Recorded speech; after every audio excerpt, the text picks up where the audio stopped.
October 15th. Continuing grey and drizzling.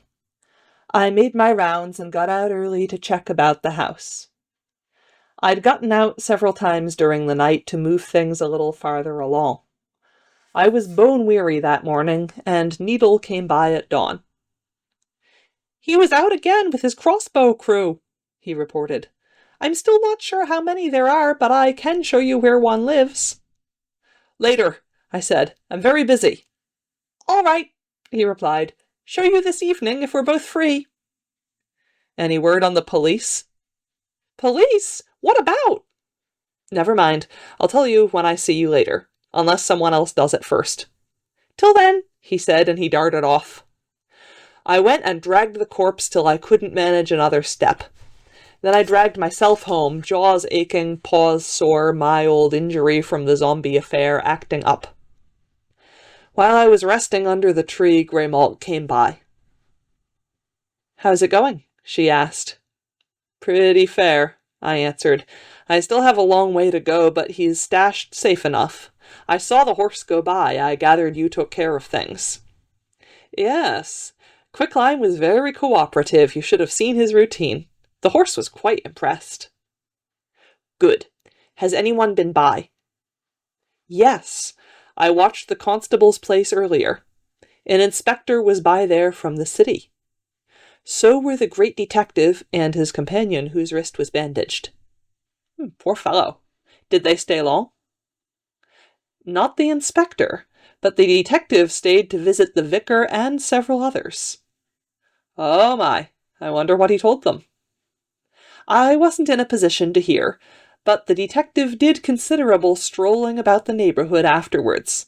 They even went somewhat afield, toward the good doctor's place." "Didn't go off in the Count's direction, did they?" "No.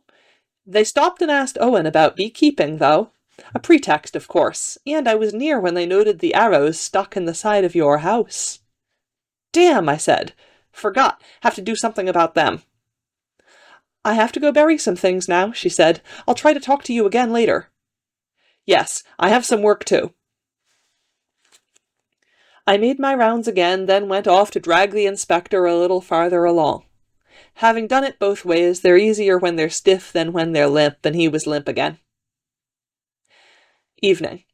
Jack wanted to go out again. When it gets to this point in the game, there are always a few last-minute items on the shopping list. This time the place was swarming with patrolmen, some of them walking in pairs. Crazy Jill swooshed by, at one point turning a few heads. Through the open door of a gin mill I saw Rastov seated at a table, alone but for a bottle of vodka and a glass. I wondered what happened to Quicklime on these occasions if he is gone internal. A rat resembling Bubo scurried by, a finger in his mouth. Owen went staggering past with a pair of fellows, faces streaked with coal dust, singing something incomprehensible in Welsh. I saw Morris, bewigged, dressed like a woman, heavily rouged, hanging onto Macabre's arm. "Party time," Jack observed, "before things start to get serious." An eye-patched man with shaggy hair, a terrible limp, and a withered hand staggered by, selling pencils from a tin cup. I went on point even before he emerged from the fog, recognizing from the scent that it was the great detective in disguise. Jack bought a pencil from him and paid him handsomely for it. He muttered a "Bless you, governor," and limped off. Our quest was extremely difficult this time, and I must say, the master took unusual chances. As we were fleeing, a number of patrolmen in pursuit, whistles ablare, a door opened to our left, and a familiar voice said, "In here!" We ducked inside, the door was closed softly behind us, and moments later I heard the police rush past. "Thanks," I heard Jack whisper. "Glad to be able to help," Larry replied. "Everybody seems to be out tonight." "It's getting to be that time," Jack said, and his parcel began to drip softly. "I've a towel here that you can have," Larry said. "Thank you. How'd you know it might be needed?" "I've a way of anticipating things," Larry replied. He did not accompany us back this time, and I excused myself shortly after the bridge to return to the corpse and drag it farther. Something had gotten to it and stolen a few nibbles, but it was still largely intact.